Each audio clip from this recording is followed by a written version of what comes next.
Logika keempat supaya kita iman dan tambah kuat imannya adalah logika yang mudah dicerna oleh kebanyakan orang atau yang bisa diindra. Begini misalnya dalam sebuah ayat di surat Al-Kahfi, kemudian di awal surat Al-Ahqaf, kemudian di sebagian surat At-Tur, ada penjelasan begini.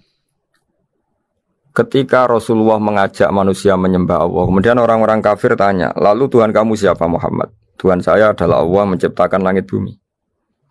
Terus mereka berandai-andai, ada Lata, ada Uzza, ada Manat, ada Hubal.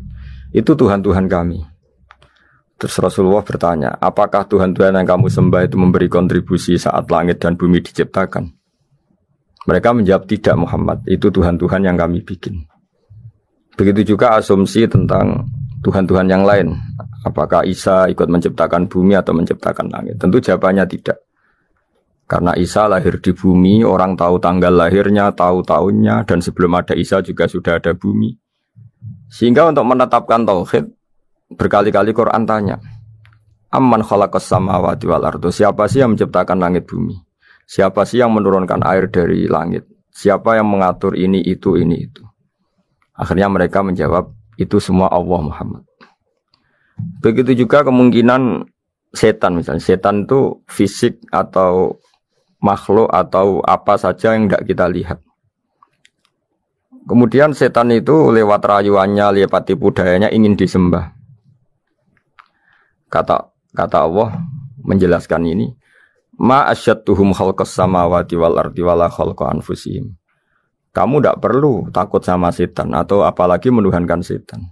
Setan itu tidak yang punya reputasi menciptakan langit dan bumi. Bahkan setan tidak bisa menciptakan dirinya sendiri. Ini menjadi pengetahuan bagi kita. Betapa bagi pakar-pakar tauhid, ahli tauhid. Ketika setan nyatanya diusir dari surga, itu pun versi mereka. Versi mereka pun mengatakan seperti kita bahwa setan itu diusir dari surga dan ia keluar dari surga.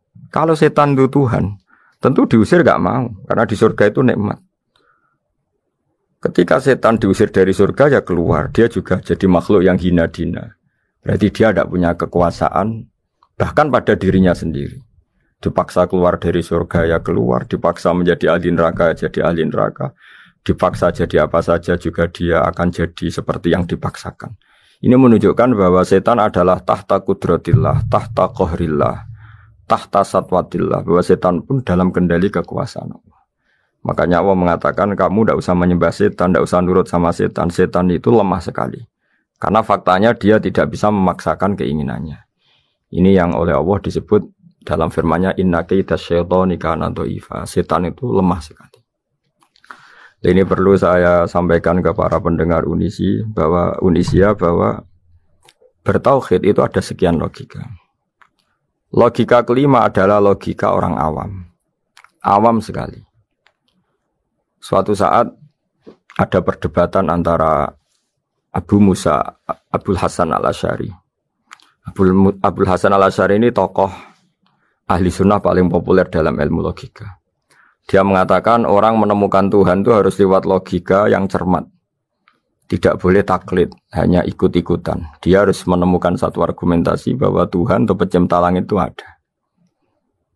Kemudian ada satu problem di mana orang-orang kampung atau orang-orang yang lugu atau orang-orang awam itu tidak bisa ilmu logika, ilmu mantek kalau dalam bahasa pesantren. Kata Abu Mansur, kata Abul Hasan al-Asy'ari, itu masih mungkin. Walhasil para ulama ini meneliti ke orang-orang yang lugu, yang di kampung, yang petani, yang lugu sekali. Apa yang mereka temukan? Ternyata mereka punya cara logikanya sendiri untuk menemukan Tuhan, Sang Pencipta. Pernah suatu saat ada seorang petani lugu, biasa menggembala unta, ditanya, Bima araf tarubbak, lalu kamu yang petani ini yang hanya ngurusi sawah, ngurusi ladang, dengan cara apa kamu tahu kalau Tuhan itu ada? Si petani tadi marah besar dan dia mengatakan, Al-ba'ratu tadullu alal ba'ir wa asharul aqdam yadullu alal masir. Kata petani tadi, yang namanya ada kotoran unta, pasti ada untanya. Yang namanya ada jejak kaki, pasti ada yang barusan lewat. Artinya kalau ada makhluk pasti ada pencipta. Ini logika awam yang mudah. Kita tidak mungkin mengatakan bumi ini pencipta, mengatakan matahari pencipta.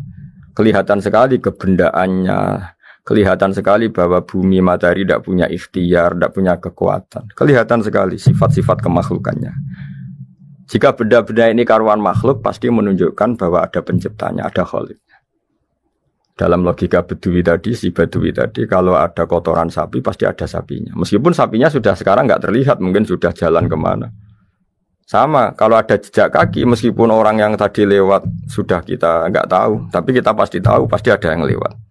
Ini yang dimaksud dalam bahasa Arab, al-ba'ratu tadullu alal ba'ir. Kalau ada kotoran sapi atau kotoran unta, pasti ada untanya. Wa atharul aqdam yadullu alal masir. Kalau ada jejak orang lewat, pasti tadi ada orang lewat. Nah, semua metode ini digunakan semua oleh Rasulullah. Logika yang bagi intelektual, logika bagi kaum awam, logika bagi kaum menengah, ya tidak awam, tidak intelektual. Semuanya digunakan, semuanya jadi media untuk memastikan bahwa logika tauhid ini logika pilihan, logika yang benar-benar logika. Sehingga dalam banyak ayat disebut agama ini li kaum yaqilun, li kaum yatafakkarun, bagi kaum yang bisa berpikir, bagi kaum yang punya akal. Lalu kemudian kami teruskan alladzina yu'minuna bil ghaibi. Ini kata ghaibi bukan kayak dalam bahasa Indonesia misalnya setan atau hantu disebut barang gaib. Kata ghaibi dalam bahasa Arab adalah perbandingan atau lawan kata dari al-musyahad yang bisa disaksikan langsung lewat indera. Kita orang mukmin iman bahwa surga ada, padahal kita tidak pernah melihat surga. Kita mukmin iman bahwa neraka ada, padahal kita belum pernah melihat neraka. Ini sesuatu yang maghoba anil absor, yang mata kita tidak melihat, fisik kita tidak menyentuh. Kita pun iman. Asal sesuatu itu mansus ya, dikatakan secara eksplisit oleh Quran dan hadis. Kalau dalam bahasa usul fikih disebut al-mansus. Ciri mukmin diantaranya adalah yang paling pokok alladzina yu'minuna bil ghaibi. Iman dengan sesuatu yang enggak kelihatan.